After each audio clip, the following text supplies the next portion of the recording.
Hi, I'm Jeff Reinke, Editorial Director of Manufacturing.net and Manufacturing Business Technology. Welcome to Security Breach. In many instances, the biggest challenge facing OT cybersecurity practitioners is knowing where to focus resources and, most importantly, your time. In other words, what are the priorities for the enterprise, facility, and people when it comes to cybersecurity? I recently sat down with Securin's lead threat intelligence analyst, Aviral Verma. And while I anticipated a conversation focused almost exclusively on vulnerabilities in the threat landscape, discussing these topics led to deeper dives on a range of subjects that also included breaking down IT/OT silos, artificial intelligence, and patching strategies. The key takeaway for me is that we know we can't address every single critical cybersecurity issue. We've heard those warnings about drinking the ocean or trying to eat the elephant before, but we still need to understand them all in order to establish the correct priorities and, as Aviral stated more than once, make the hacker's job as difficult as possible. His insight on these approaches is well worth your time. It's now my pleasure to welcome Aviral Verma to the show. Aviral, thanks so much for joining us here on Security Breach, and welcome to the show. Thank you so much for having me here, Jeff. Awesome. You guys put out a really interesting report, really diving into a lot of things going on the critical infrastructure side of things and the industrial control systems that are being utilized in that sector. There's a lot of really interesting information in there, but I'm kind of wondering, in particular, there was a lot of conversation about vulnerabilities and how they tied back to some specific threat actors. Just wondering, what were some of the things that kind of stood out to you looking specifically at that topic? I think one of the things that really stood out for me is how wild these connections can get. Yeah. So late 2023 and early 2024, the Iranian threat actor, they call themselves cyber avengers. Yeah. They exploited a vulnerability in Unitronics PLC. And the vulnerability, it was just having default administrative passwords in those internet exposed HMIs and PLC. How do you live in 2023 and leave your default passwords lying on a machine like that? That's like leaving your car unlocked in a parking lot. So I think that was really interesting. More and more patterns we observed were that these threat actors are really going after the edge network infrastructure, your VPNs, your firewalls. And one number which really stood out for me, rather a series of numbers, is that on an average, it took a threat actor 60 days to write an exploit for a vulnerability in 2023. It came down to 28 days in 2024. And I was crunching the numbers a week back. I think it's about 15 days so far in 2025. Wow. Think about that. You have absolutely got no time to prepare yourself. By the time you are scanning and trying to fix things, a threat actor has already weaponized it and ready to exploit it. I think that's too fast. What would you attribute that to? Is that AI's impact? Are there other things going on there that we know there's a lot more specialization going on in the black hat community? What would you kind of tie that to? So I think there has been a transformation of threat actors in the last 5 years or so. Yeah. It's no more hackers, down there in a basement, one or two people just trying to get inside your networks. Now it's a very sophisticated operation now. We looked at how Lockbit organized itself. We looked at how Black Cat organized itself. They've got managers. Did you ever imagine 10 years ago you'd be thinking about hackers having managers? Yeah. Of course not.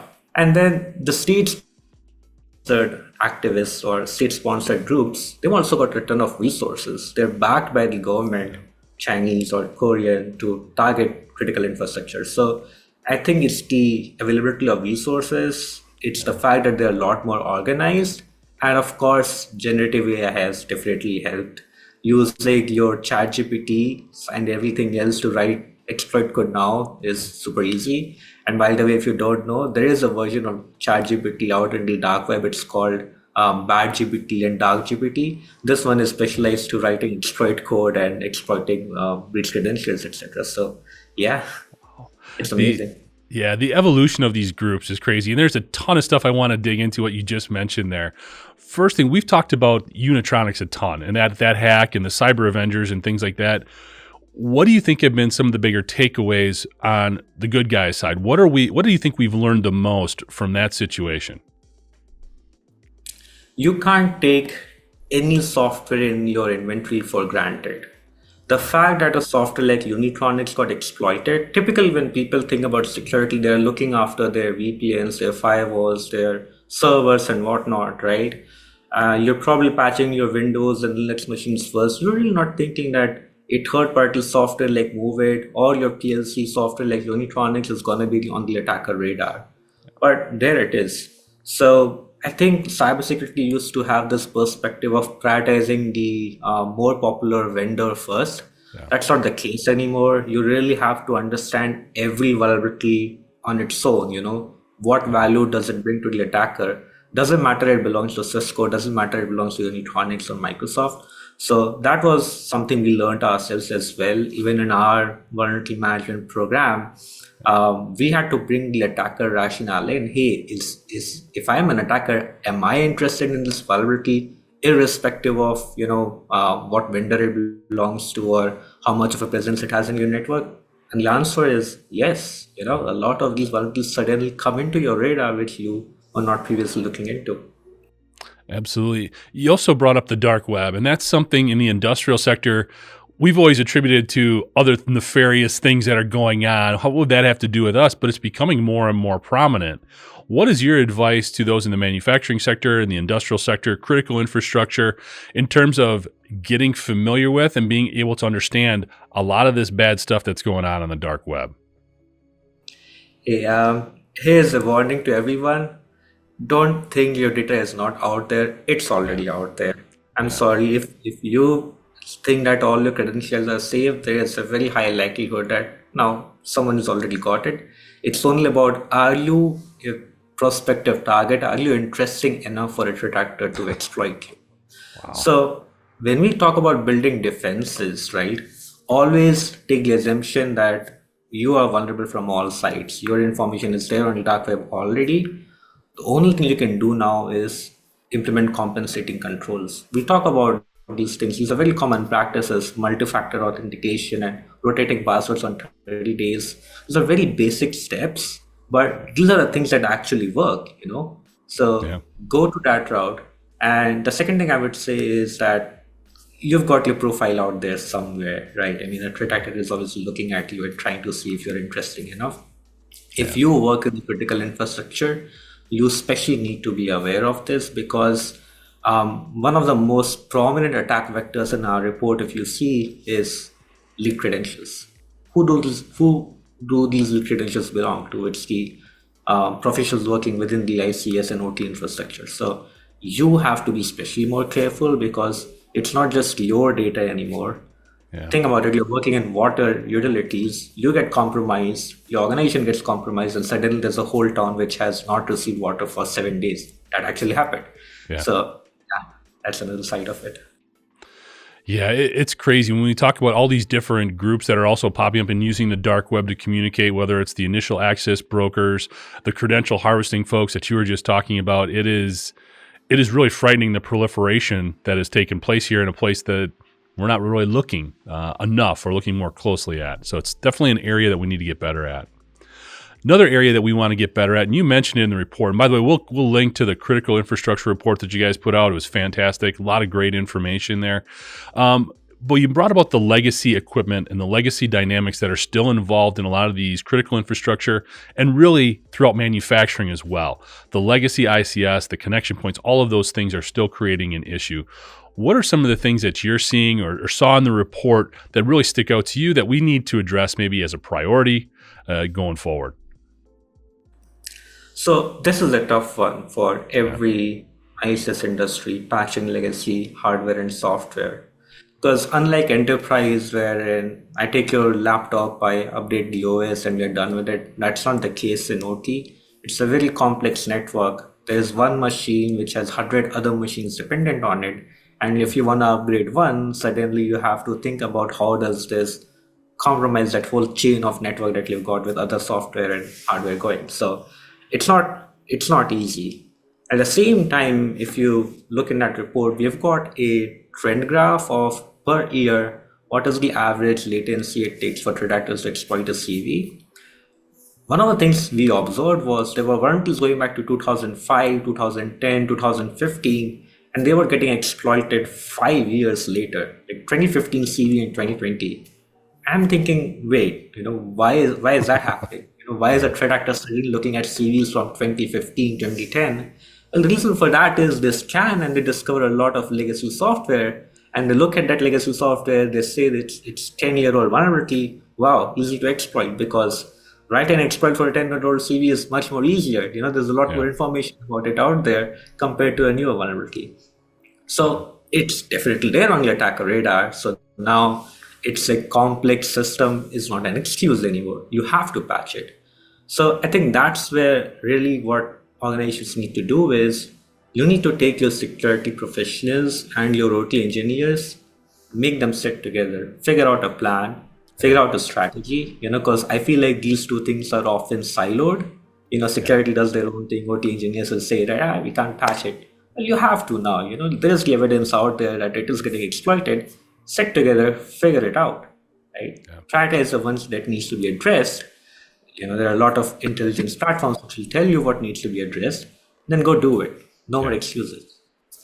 No, we hear about those silos all the time, and that is still an ongoing frustration, I think, for both sides. You've got IT and OT just not wanting to work together. Security someplace in the middle trying to make everybody happy, and we're just not working together there like we need to.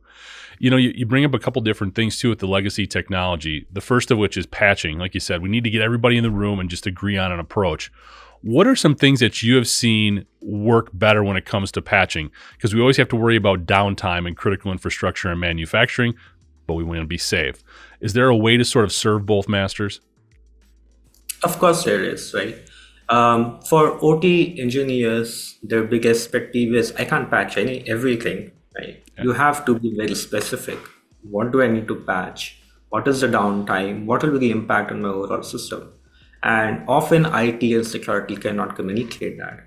So we worked with a lot of customers in the OT space ourselves, and we had to learn this the hard way. And just telling them to go patch it is not the answer. So what we do is, first of all, there's a lot of noise, right? There's a lot of vulnerabilities. I will pick the one top 10, top 15 which really need to be addressed right now. Why? Because there are threat actors actively exploiting it. Because this one is on your network, that is exposed to the internet, it's remotely accessible. Only then I will take it to the OT engineers that, hey, this one, for example, that Unitronic CV, it's internet exposed, it's very easy for threat actors to exploit, it is already being exploited, so we have to patch it. Now, after that, just telling them to patch is not enough. How do you patch it? What is the downtime? Understand the whole OT infrastructure and tell them, hey, this will incur this amount of downtime.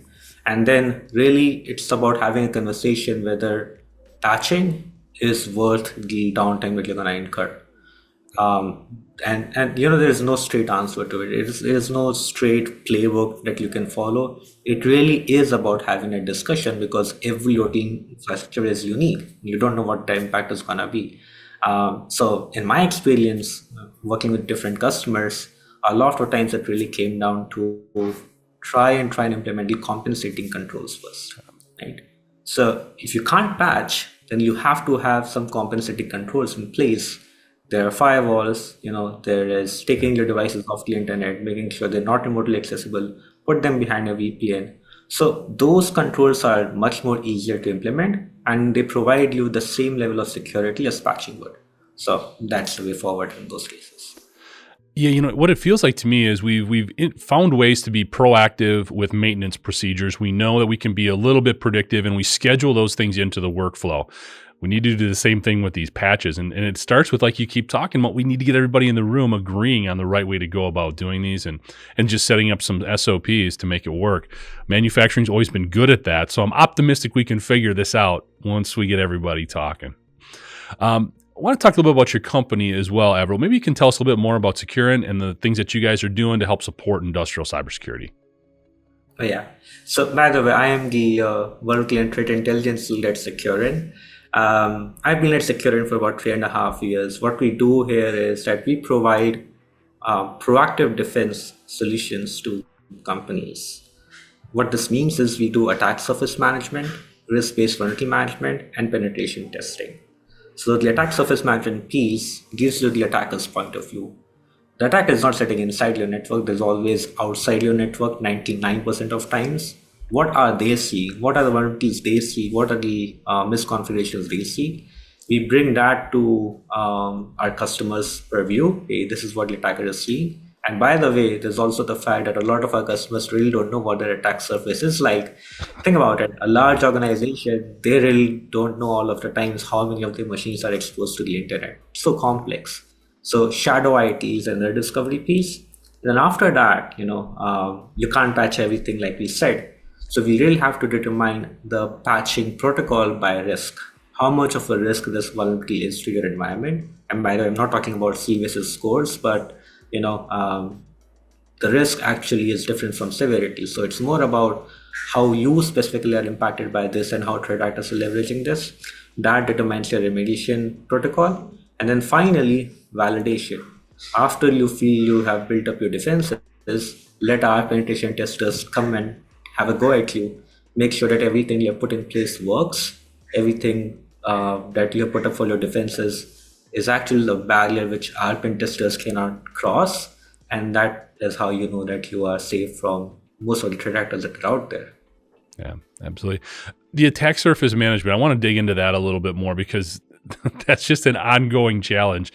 First of all, it's understanding all of your assets and really having visibility into all of them. And then I think the bigger issue that we're also having too is all these connection points. And I'm always intrigued by the fact that we love IoT, we love, Industry 4.0 and all the wonderful technologies it brings. But does this lead to us almost over connecting? Are we going too far with that, I guess, and not keeping pace from a security perspective? What's your take? IoT security is a big headache. The more and more interconnected these systems get, the more and more intrusion points we observe. Earlier, it used to be one or two machines exposed to the internet. Well, there is now one machine, there is no IT and OT segmentation. That one can be compromised to get into your OT part. It has become really complex, more and more access points for the threat actor. So attack surface management really has to go a level deep nowadays, right? It's not just about, hey, these are the devices exposed to your internet, but really also digging through, well, where does this particular device, if compromised, takes the attacker? Can they move laterally? Can they escalate privileges into your domains, right? So I think the evolution of attack surface management has gone in a direction where it used to be open ports and protocols to really, the specific kind of devices, the specific ports and protocols running on them, and then where does that take the attacker within the network? So when we do attack surface management for our customers, I think 5 years ago it was all about your HTTP port or PLCs, but now it's also about your edge network devices, like I said, your firewalls and VPNs, because those have become a very, very popular attack vector for threat actors. Think about it. I look at the CISA KVs list nowadays, and it's so much Cisco and Fortinets and so forth. These are tools that are meant to secure you, but at the same time, because they're sitting at your network, they've also become very easy access points, if not patched. So ESM really is evolving into that direction, I feel like. Interesting. The other thing with attack surface management too is it's the connection points, but it's also a lot of the legacy equipment that we're attaching to the new stuff that we're bringing in. There's a ton of conversations about secure by design. And to me, it always seems like it becomes almost a battle between the manufacturer or the user of the technology saying, well, that's on the supplier, that's on the vendor. And the vendor going, you didn't tell us what we were connecting to here. How are we supposed to know how to make it secure? What has been your experience in trying to sort of navigate connecting the two and the whole secure by design topic? So I'm really fond of the secure by design principle, but I feel like implementing secure by design is a huge challenge, right? Yeah. I as a vendor can say, I'm going secure by design, but I've also got hundreds of dependencies on hundreds of different vendors who are not secure by design. Yeah. So as much as I love it, I think on principle, unless until there is more adoption, you're not going to see secure by design being successful. So that experience, when we took a look at secure by design, we started evaluating different product segments. So browsers, for example, Google had waged this big war on memory corruption issues. They said, no more memory corruption. You're going to build memory safe languages. Google did that. Over the 10 years, their memory corruption issues have gone down a lot. At the same time, your WordPress or your web application plugins, they have not done that, right? Your browser is still running them. They've got memory corruption issues, and it's there for the attackers taking. So, really, from a defender's point of view, we really cannot take secure by design for granted. Just because the vendor has come out and said that, that means nothing to us, because it is more about understanding the 15 different vendors, as you said, interconnected to each other within that space. So I have to completely forget about that claim and just have a very objective view within that environment itself. No, that makes a ton of sense. You're right. I mean, it's a joint process all the way around. It's another part of that conversation that just needs to take place. The other thing I wanted to talk to you about, and I'm sure you're sick and tired of this topic, but we can't talk about cybersecurity these days without bringing up artificial intelligence and the role that it's having for both the good guys and the bad guys. So I guess just overall, what has been your perspective on some of the changes that AI has brought to the cybersecurity game? I'm really I'm gonna say a good person to talk about this, because I also started building Gen AI research at our company. Okay. So we are building, for example, automated generative AI pen testing products in those lines. So we had to sit down and see three things. Number one is security of generative AI, right? I mean, how secure are these different AI models that a lot of these organizations are now using? Number two is security with AI. How can we take advantage of this, boom in generative AI space to implement security in security products? And number three is, how are threat actors using generative AI? And that last one is very interesting, because recently Microsoft published a report where they observed ransomware groups using generative AI to create ransomware and malware, which were, I think, a bit more effective compared to old ransomware strains, because they were better at persistence, they were better at escalating privileges. Okay. So you also talked about dark GPT and bad GPT on the deep and dark web, which you can use to write exploit code. So this Gen AI boom has given more resources for the threat actors. The phishing campaigns are becoming more sophisticated. They're becoming more human-like. Right? I can use deep research to do a bit research about you. I can see what your interests are, and then I can create a phishing campaign that makes it a bit more believable for you to fall for. Right? At the same time, the good thing is that this is a double-edged sword. While threat actors are using it, we ourselves also have generative AI at our expense, and building defense for using generative AI is something that a lot of cybersecurity defenders have to take a look at. You cannot rely on your mail protection anymore to catch those phishing campaigns, but you can rely on some LLM-powered analytics to see whether this email was written using AI. Right? Yeah. And then if it's coming from a source which you don't trust, then flag it, right? Yeah. So really it's, and the other one is telemetry. I think a very good point you mentioned is that all these interconnected systems, so many intrusion points, it also means so much of telemetry data now. There's no way human being can sit through it, or traditional SOC, etc. can work for it. Generative AI is another use case wherein you can analyze that vast amount of telemetry data and identify your anomalies and whatnot. So I think AI, the way it has escalated in the last 2 years, has given big weapon to threat actors. We are already seeing them using it. We have seen the Russian threat actors use it. We've seen ransomware groups use it. So I think the onus is on us as defenders to also make the best use of it. So one of the parts of this whole AI conversation too is anybody who has a cybersecurity offering has an AI portion of it or an AI tool as well that they're offering right now. Could you offer any perspective in terms of how to maybe separate out or filter some of these offerings? Where do you just start? What are the things that maybe manufacturers in the industrial sector should look for initially if they are going to go the route of trying to use an AI type tool? If your AI tool is all about just summarizing information, it's of no use, right? A lot of these vendors that I see, they come out and say, by the way, your reports are not generated by AI. What difference does that make? If you are looking for vendors who use generative AI or large language models, look at how they're using it for deep analytics. Cybersecurity is a very complex database. There are vulnerabilities, weaknesses, attack patterns, threat actors, ransomware groups, and they're all A to B, B to C, C to D. Generative AI is very good at understanding those patterns. Deep level analytics of seeing, all right, well, it's not just about a threat actor exploiting a CV, but trying to find out what are the class of vulnerabilities this threat actor usually exploits. So the vendors who are coming out, who are claiming that our generative AI is here for guiding your remediation, etc., that's just a generative AI speaking English. But the vendors who come out and say that we're using Gen AI to identify patterns in vulnerability management, which will actually improve your prioritization, which will actually reduce your 1200 known exploited vulnerabilities to 100, those are the ones that you should be looking out for. No, makes a ton of sense. I want to circle back on another thing. We were talking a little bit about the cyber Avengers and the Utronics attack and all that. These state-sponsored actors scare me for a number of reasons. One of the big ones is when they go after the critical infrastructure, they're almost creating a blueprint for how to attack any industrial control system. It really makes all ICSs even more vulnerable.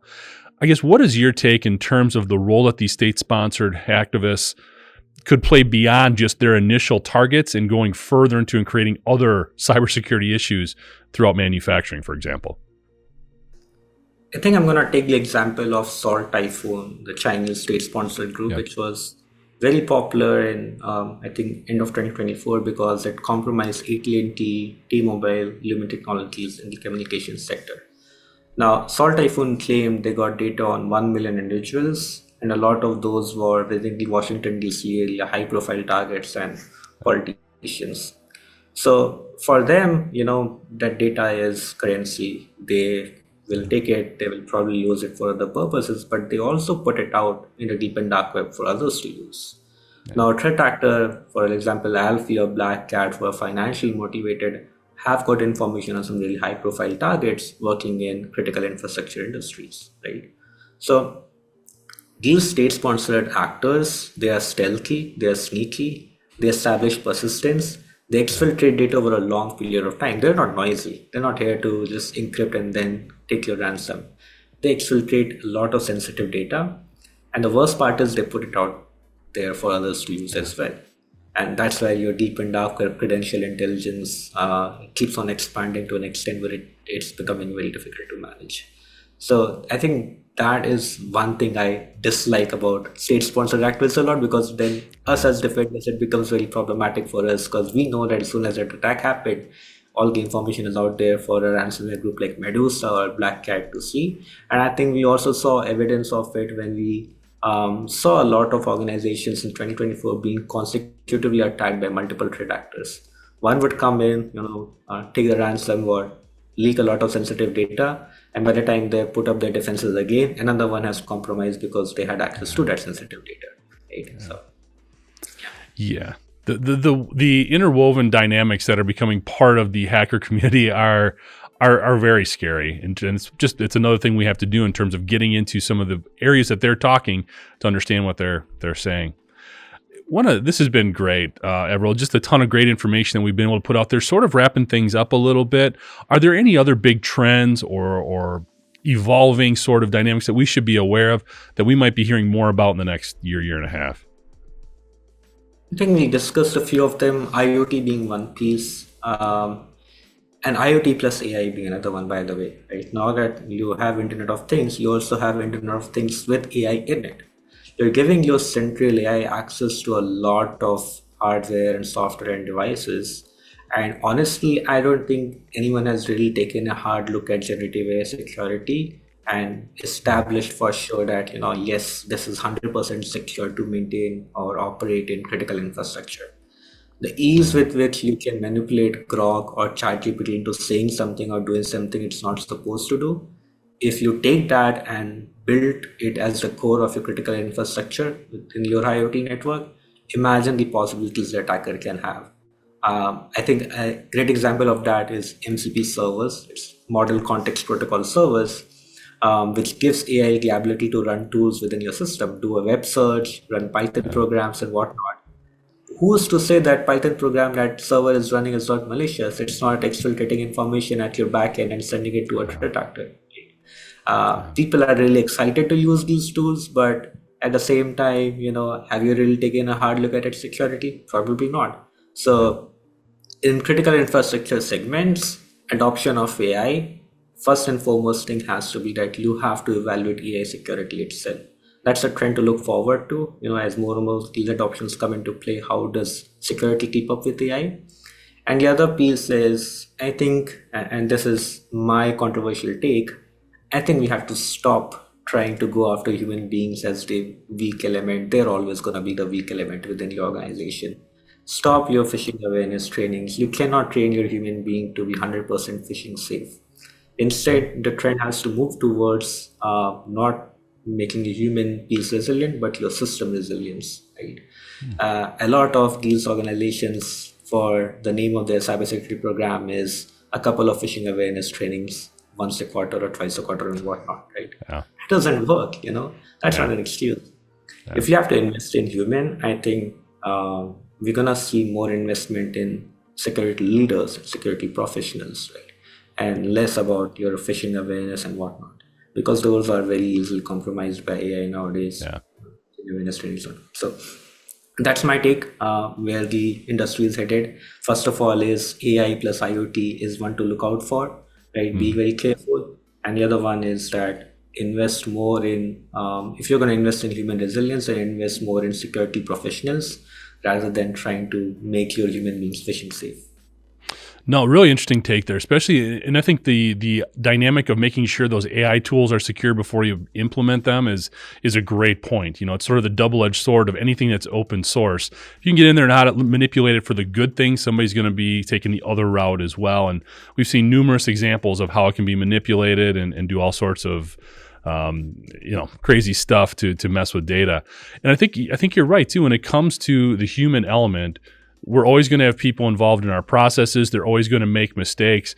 Doing more things to support them, as opposed to the whole shame and blame approach that we know it does not have a positive impact on the organization and the culture, obviously will be an interesting take too. And I think that goes a little bit into the resources. We need more resources available for cybersecurity, especially in some of these smaller critical infrastructure type agencies. So it'll be interesting to see how that develops moving forward. Last question I have for you, Aviral, here, and I always like to ask this with people who are, like yourself, in up to your elbow in cybersecurity, dealing with a lot of new things, talking about different threat actors. What are the things that sort of give you peace of mind? Or when you lay your head down at night to go to sleep, how do you feel okay about things that are going on as opposed to worrying about all the bad stuff? I don't think I have encountered peace of mind once I started working in the cybersecurity domain. It's been 3.5 years, right? I think the only way a CISO gets satisfaction is that you have to have confidence in your cybersecurity program. That's the only way you sleep peacefully at night, right? That's not easy. I understand that. But at the same time, I feel like people don't really know how mature cybersecurity programs have become in the last 3 or 5 years. I think when they think about cybersecurity, they still think things like 3 or 4 years ago, where it was all about firewalls and whatnot. No, it's about assessing risk, attack surface management, risk-based interpretation of it. So I sleep peacefully knowing that of the hundreds of KVs in my environment, the threat actor can exploit 10 of these, and I already patched those 10 of them. So my peace resides in the facts, the data. As long as I know that the data has given me evidence that I am secure, that's my only that's the only way I can sleep peacefully. Yeah. Well, and I think a big part of that, and the part we're still struggling in the industrial sector, is we can't put our head in the sand about this stuff. Having a plan is a great first step. But then, even just doing stuff like the penetration testing you were talking about and these other things to really make sure all of the systems we put in place and invested some significant money in are working. We need to continue to always be looking at those things. And I agree with you. As long as we're moving forward, we're moving in the right direction, not standing still. So awesome. Great stuff, Aviral. Thank you so much for the time. Really appreciate you coming on the show. Thank you so much for having me. A great pleasure chatting with you also. Yeah. Thanks, Aviral. And for more information on the work he and his colleagues are doing, you can check them out at www.securin, that's SECURIN.io. Also like to thank you for joining us today. And to catch up on past episodes, you can go to manufacturing.net, IEN.com, or mbtmag.com. You can also check Security Breach out wherever you get your podcasts, including Apple, Amazon, and Overcast. And if you have a cybersecurity story or topic that you'd like to have us explore in Security Breach, you can reach me at Jeff at IEN.com. For Aviral Verma, I'm Jeff Reinke, and this is Security Breach.